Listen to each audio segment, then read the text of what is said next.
সম্মানিত হাজিরিন,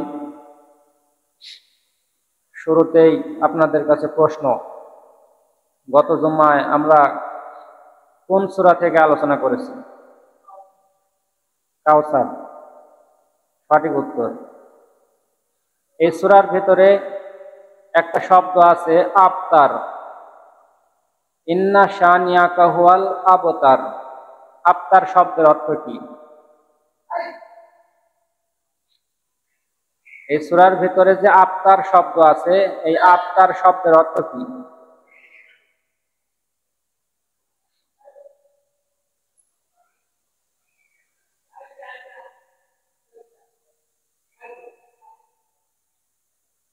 যে গত সপ্তাহে কি আপনারা বয়ান শুনেন নাই? শুনছেন? তাহলে আবতার শব্দের অর্থ কি? লেজ কাটা, নির্বংশ। নবীকে এই কথা বলে তারা গালি দিয়েছিল, আবতার বলে গালি দিয়েছিল, নির্বংশ বলে। এটা তো পারলেন না। আচ্ছা, নবীকে যখন তারা সমালোচনা করলো, গালাগালি করতে লাগলো, তখন আল্লাহ কি করলেন? আল্লাহ সূরাতুল কাউসার নাযিল করলেন, করে তাদেরকেই উল্টা গালি দিয়ে দিলেন। কি বলেন? ছোট বাচ্চাদের যদি কেউ বোকা দেয় বা গালি দেয়, ওরা যদি উত্তর দিতে না পারে, আর গার্জেন আশেপাশে থাকলে উত্তর দেওয়া যায় না? যদি এসে বলে যে মা বা বাবা আমাকে পাগল বলছে, তখন সন্তানের বাপ মায় কি বলে? তুই পাগল না বাবা, ওরাই পাগল। কি বলেন? বলে না? তা আল্লাহর হাবিবকে যখন তারা আবতার বলে গালি দিল, লেজ কাটা, নির্বংশ বলে গালি দিল, তখন আল্লাহ কি করলো? আপনি না, ওরাই আবতার। কথা বুঝতেছেন? মানুষে যদি আপনাকে গালি দেয়, যদি আপনাকে কটাক্ষ করে কথা বলে, আপনি যদি চুপ থাকেন, এটার মধ্যে কল্যাণ আছে। আপনিও যদি তার সাথে কুকুরের মতো আচরণ করে ফেলেন, তাহলে তার আর আপনার মাঝে তো পার্থক্য থাকলো না। থাকলো? একবার হযরত আবু বকর রাদিয়াল্লাহু আনহুকে নবীজির সামনে এক ইহুদি গালি দিচ্ছে, বকাবকি করতেছে। আবু বকর চুপ করে আছে, ইহুদি শুধু বলে যাচ্ছে, আর নবীজি মুচকি মুচকি হাসতেছে। সুবহানাল্লাহ! কি করতেছে নবীজি? হাসতেছে। আবু বকর গালি দিচ্ছে ইহুদি, আবু বকর চুপ করে আছে, নবীজি মুচকি মুচকি হাসতেছে। আবু বকর ধৈর্য ধরতে না পেরে এক পর্যায়ে ও শুরু করছে প্রতি উত্তর করা। তখন নবীজি ওখান থেকে উঠে চলে গেলেন। আবু বকর পিছনে পিছনে গিয়ে বললেন, হুজুর, এতক্ষণ ওই আমাকে গালি দিল, আমি চুপ করে আছিলাম, আপনি হাসলেন, কিছুই বললেন না। আর এখন আমি শুরু করছি, আর আপনি উঠে চলে আসলেন। হুজুর বললেন যে, আবু বকর, আমি যা দেখি তা তুমি তা দেখো না। আমি দেখছিলাম তোমাকে যখন ইহুদি গালি দিচ্ছিল, কটাক্ষ করছিল, তখন ফেরেশতারা তার সাথে প্রতি উত্তর করতেছিল। সুবহানাল্লাহ! কি করতেছে? তুমি যখন চুপ করেছিলে, তখন ফেরেশতারা তার সাথে প্রতিবাদ করতেছিল, তার সাথে উল্টা রিয়াকশন করতেছিল। এটা দেখে আমার খুব ভালো লাগতেছিল। তুমি যখন শুরু করলে, তখন ফেরেশতারা চলে গেল, এই কারণে আমিও চলে গেলাম। তার মানে এই সব কিছুর থেকে এটাই বোঝা যায় যে আল্লাহ শুধু দয়ালু, রহমান। তিনি যে দোয়া খালি কবুল করবেন, ক্ষমা করবেন, এগুলোই না, আল্লাহ কিন্তু অভিশাপও করেন, ধ্বংসও কিন্তু করেন। কথা বুঝতেছেন?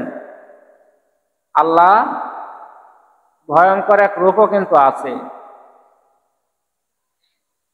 অটোমেটিকলি আপনার উপরে আল্লাহর অভিশাপ চলে আসবে, আবার অটোমেটিক্যালি আল্লাহর রহমত আপনার উপরে চলে আসবে।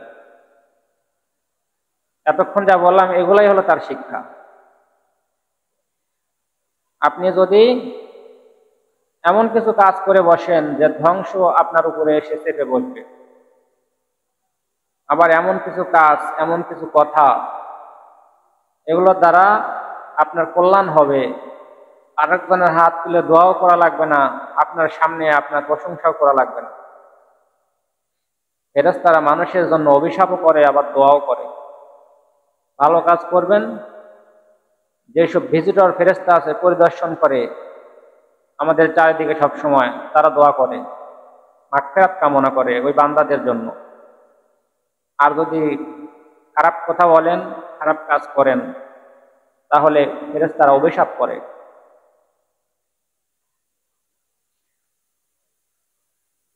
আল্লাহ রাব্বুল আলামিন বলেন, ইন্না আ'তাইনাকাল কাউসার, ওগো হাবিব আমি আপনাকে কাউসার দান করিয়াছি। মা মানাল কাউসার, মা হুয়া কাউসার, কাউসার কি, কাউসার কি, কাউসারের অর্থ কি? মুফাসসির ওয়াল মুহাদ্দিসিনে কেরাম বর্ণনা করেছেন, কাউসার শব্দটা কাসরত থেকে এসেছে। এর অর্থ হলো অধিক, অধিক পরিমাণ, অধিক পরিমাণে কল্যাণ। কাউসারের অর্থ হলো খয়রে কাসির, অধিক পরিমাণে কল্যাণ।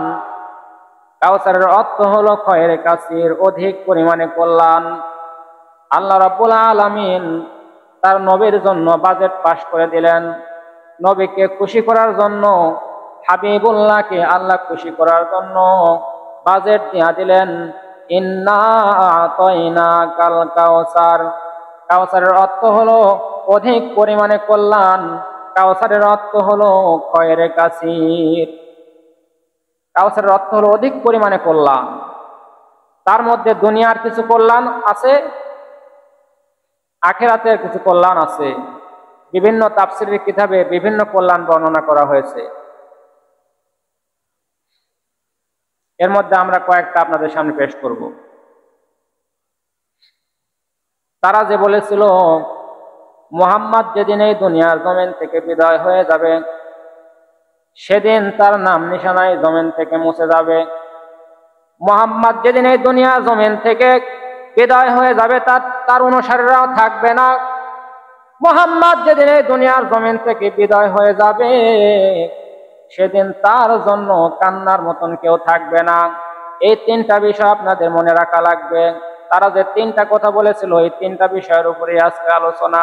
তারা যে বলল, এক নম্বরে তারা বলল মুহাম্মদ যেদিন এই দুনিয়ার জমিনে থাকবে না, সেদিন তার নাম নিশানা এই জমিনে আর থাকবে না, কারণ সে হলো আবতার, সে হলো নির্বংশ। আল্লাহ রাব্বুল আলামিন তার হাবিবকে জানা দিলেন, হাবিব আমি আপনাকে অধিক পরিমাণে কল্যাণ দিলাম। অধিক পরিমাণে কল্যাণের এক নম্বরের অর্থ হলো আল্লাহ রাব্বুল আলামিন তার হাবিবের নামকে সমুন্নত করেছেন।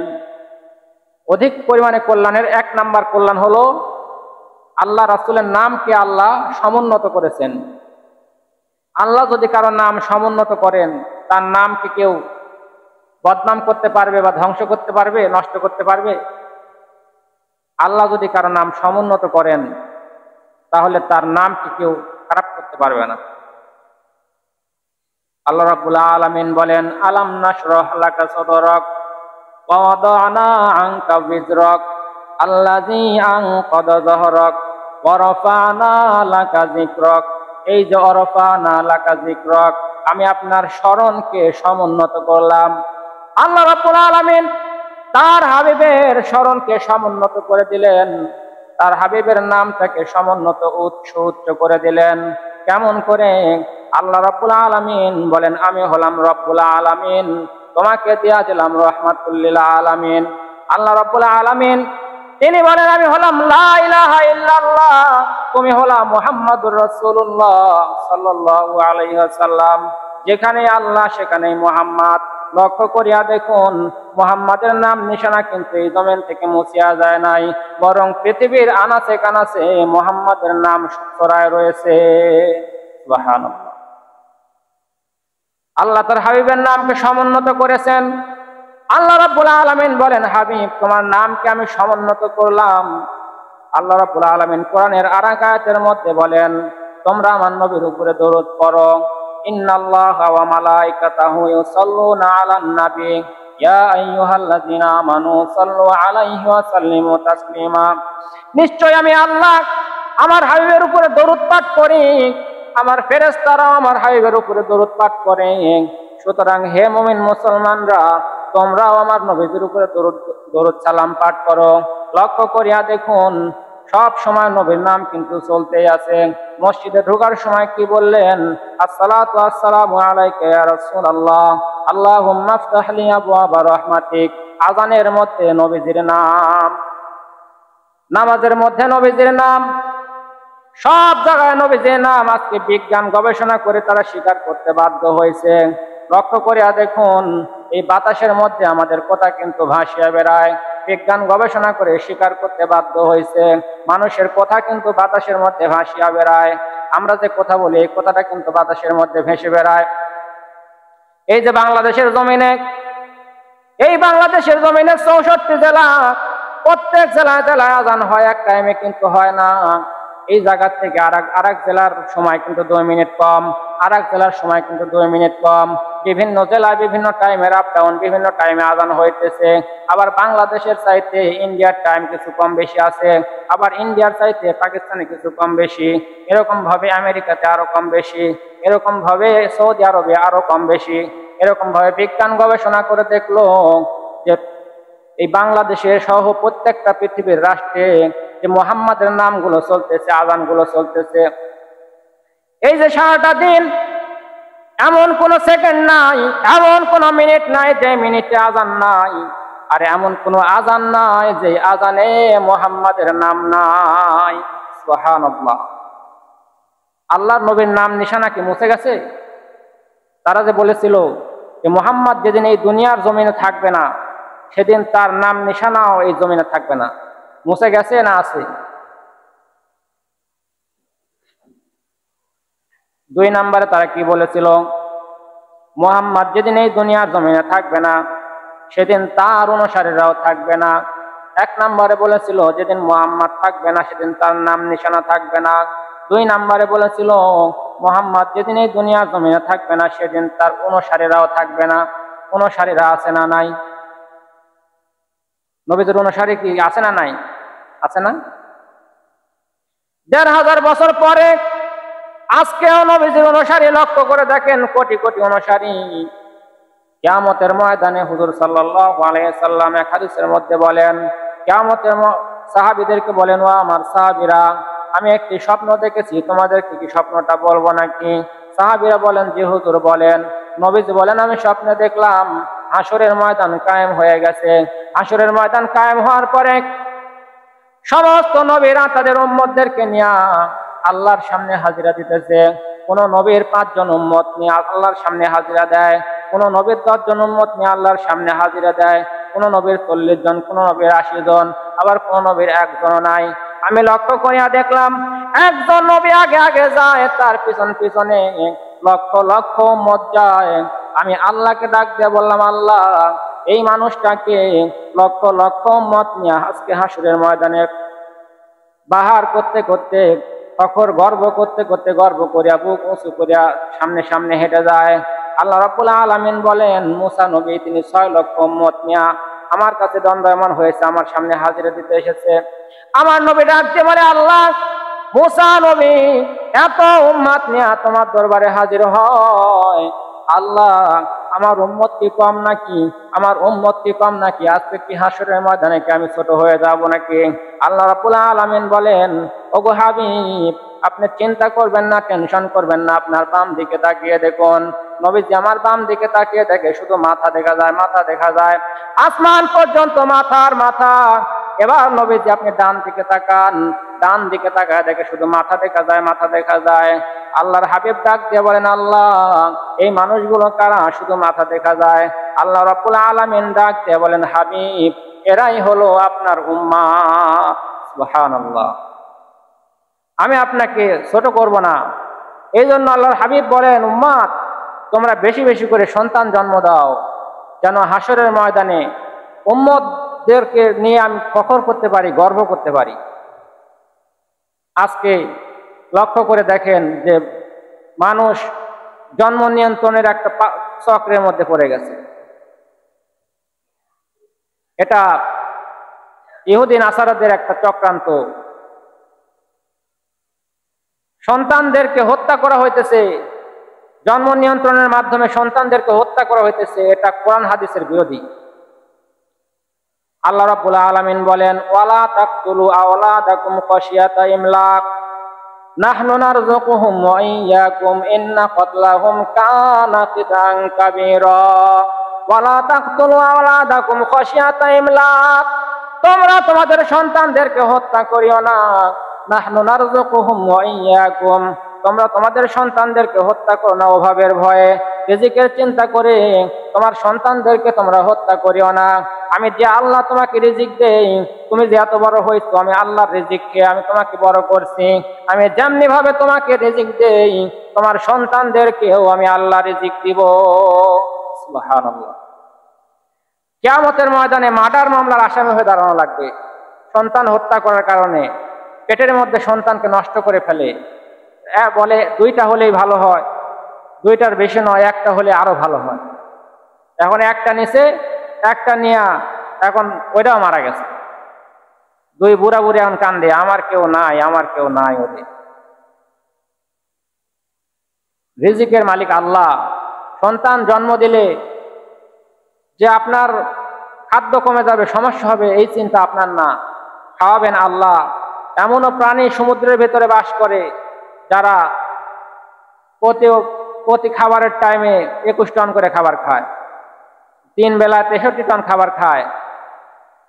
তারা খাবারের নিয়ে কোনো চিন্তা করে না, আল্লাহর উপরে ভরসা করে থাকে, আল্লাহ তাদের খাওয়ায়।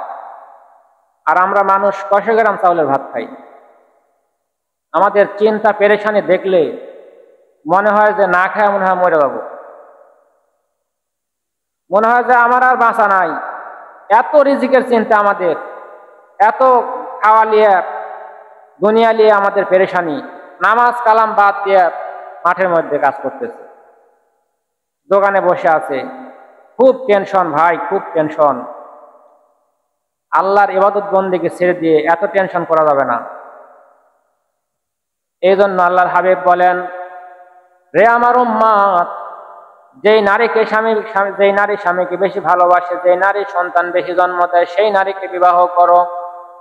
তোমার সন্তান যদি বেশি হয়, হাসরের ময়দানে আমি সকল নবীদের উপরে ফখর করতে পারবো, গর্ব করতে পারবো। তুমি দুনিয়ার জমিনে অযথা সন্তানকে হত্যা করিয়া মার্ডার মামলার আসামি হইও না।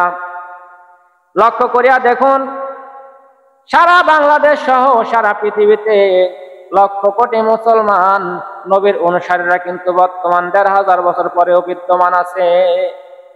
নবীর অনুসারীরা থাকবে না। তারা বলেছিল যে নবীর অনুসারীরা থাকবে না, তার নাম নিশানা থাকবে না, তার অনুসারীরা থাকবে না। নবীর অনুসারীরা আছে, কিয়ামত পর্যন্ত থাকবে ইনশাআল্লাহ। এরপরে তারা বলেছিল, মুহাম্মদ যেদিন এই দুনিয়ার জমিন থেকে বিদায় হয়ে যাবে, সেদিন তার জন্য কান্নার কেউ থাকবে না। এবার আসেন নবীদের ইন্তেকালের আগ মুহূর্তে আমরা চলে যাই। নবীদের ইন্তেকালের আগ মুহূর্তে হযরত আজরাইল আলাইহিস সালাম নবীদের দরজার সামনে গিয়া সালাম দিলেন, আসসালাতু ওয়াসসালামু আলাইকা ইয়া রাসূলুল্লাহ। নবীজি ফাতেমাকে ডাক দিয়ে বলে, ওগো মা, কে সালাম দেয় দেখো। ফাতেমা বাহিরে বুলকি দেয়া দেখে এমন একজন মানুষ, তাকে কোনোদিন সে আর দেখে নাই। নবীদের কাছে গিয়ে বলে, আব্বা, এমন একজন মানুষ দাঁড়িয়ে আছে, যে মানুষ মক্কারও না, মদিনারও না, এই মানুষকে আমি কোনোদিন দেখি নাই। নবীজি কষ্ট করে উঠে দেখে তিনি চিনতে পারলেন। নবীজি ডাক দিয়ে বলেন, মা রে, এই মানুষটা অন্য কেউ নয়, হাযা মালাকুল মাউত। এই মানুষটাই হলো মালাকুল মাউত। ভেতরে আসার জন্য অনুমতি চাইতেছে। মা রে, তাকে অনুমতি দেয়া দেখ। এই মালাকুল মাউত তো কারো ঘরে গেলে অনুমতি চায় না, কারো ঘরে সালামও দেয় না, অনুমতিও চায় না। আমার খাতিরে, আমার শানে আজকে আজরাইল আমার ঘরের মধ্যে আসার সাহস পাইতেছে না, অনুমতি চাইতেছে। ফাতেমা বলে, বাবা, এত তাড়াতাড়ি আমি তোমাকে যেতে দেব না। বলে, মা, এই পৃথিবীর জমিনে এমন কোন নবী রাসূল ছিল না যাদেরকে এই পৃথিবী ছাড়া হয় নাই, আমাকেও ছাড়তে হবে। এমত অবস্থায় জিবরাইল আলাইহিস সালাম চলে আসলেন। জিবরাইল আলাইহিস সালাম এসে বলে, হুজুর, আল্লাহ রাব্বুল আলামিন আপনার জন্য অধীর আগ্রহে আছে, আপনার মতামতের আশায় বসে আছে। আজরাইল আলাইহিস সালাম ভিতরে চলে আসলেন। আজরাইল আলাইহিস সালামের সঙ্গে নবীদের কথা হইতেছে। আজরাইল বলেন, ইয়া রাসূলুল্লাহ, আপনি ইচ্ছা করলে জমিনে থাকতেও পারেন, ইচ্ছা করলে যাইতেও পারেন, আপনার ইচ্ছা। আমি কিন্তু আপনাকে জোর করে নিয়ে যাব না। আল্লাহ রাব্বুল আলামিনের ফেরেশতা হযরত জিবরাইল আলাইহিস সালাম বলেন, হুজুর, আপনার চোখে পানি দেখা যায় কেন? নবীদের চোখে পানি ছলছল করতেছে। পরিবারের কথা মনে হয়েছে নাকি? না না, পরিবারের কথা মনে হয় নাই। ও জিবরাইল, আমি এই দুনিয়ার জমিন থেকে যখন বিদায় হয়ে যাব, আমার উম্মতের কি হবে সেই চিন্তা করে আমি কাঁদতেছি। নূহ নবীর কওমকে আল্লাহ ধ্বংস করে দিয়েছে, সামুদ গোত্রকে, লূত গোত্রকে আল্লাহ ধ্বংস করে দিয়েছে। আমি যখন এই দুনিয়ার জমিন থেকে বিদায় হয়ে যাব, আমার উম্মতের কি হবে? আল্লাহ রাব্বুল আলামিন খবর পাঠিয়ে দিলেন, হাবিব, চিন্তা করার কোনো কারণ নাই, আপনার উম্মতদেরকে আমি কোনোদিনও সমূলে ধ্বংস করে দিব না। সুবহানাল্লাহ, আল্লাহ ধ্বংস করতেছে। এই যে সুদ খাইতেছেন, ঘুষ খাইতেছেন, জেনা, ব্যভিচার, খুন খারাপি, এত কিছু চলতেছে, কোনো কিছুই হচ্ছে না। এটা কি এমনি এমনি? এগুলো কি এমনি এমনি হচ্ছে? আপনি নিরাপদে ঘুরতেছেন, তা আমাদের নবীর শান, আমাদের নবীর মানে হইতেছে। তাই বলে মনে করেন না যে এখানেই শেষ, আল্লাহ ধরবেন না, এটা মনে করবেন না। আল্লাহ রাব্বুল আলামিন সূরা ফাতিহার মধ্যে বলে দিয়েছেন, আর রহমানির রহিম। আর রহমান হলো দয়ালু, রহিম হলো দয়ালু। দুই দয়ালু আল্লাহ একসাথে কেন দিলেন? দুই দয়ালু আল্লাহ একসাথে কেন দিলেন? রহমান শব্দের অর্থ দয়ালু, রহিম শব্দের অর্থ দয়ালু। আর রহমান আর দুনিয়া, আর রহিম ইয়াউমাল কিয়ামাতি লিল মুমিনিন। রহমান হলো দুনিয়ায় সমস্ত মানুষের জন্য, রহিম হলো কিয়ামতের ময়দানে শুধু মুমিনদের জন্য। দুনিয়ার জমিনে কাফের, মুশরিক, ইহুদি, বেঈমান সব ধরনের মানুষেরা আল্লাহর আলো বাতাস ভোগ করতেছে, আল্লাহ রিজিক ভোগ করতেছে, আল্লাহ কাউকে কিছু বলতেছেন না। আল্লাহ দুনিয়ার জন্য শুধু রহমান, কিন্তু কিয়ামতের ময়দানে আল্লাহ রহমান থাকবে না। কিয়ামতের ময়দানে আল্লাহ শুধু মুমিনদের জন্য রহিম হবে। কিয়ামতের ময়দানে আল্লাহর এই শুধু রহিম শব্দটা থাকবে। সময় তো ওভার হয়ে যাইতেছে, আলোচনা তো এখনো অনেক বাকি। তো যাই হোক, আমরা যে কথা বলতেছিলাম, তারা যে বলেছিল যে নবীর নাম নিশানা থাকবে না, নবীর অনুসারীরা থাকবে না, নবীর জন্য কান্নারও কেউ থাকবে না, নবীর জন্য কে কেমন কাঁদতে পারে, কে কি করছিল, সেদিকে আমরা যাচ্ছিলাম। আল্লাহ তৌফিক দিলে আগামী জুম্মায় পরবর্তী আলোচনা করব। এতক্ষণ যা শুনলেন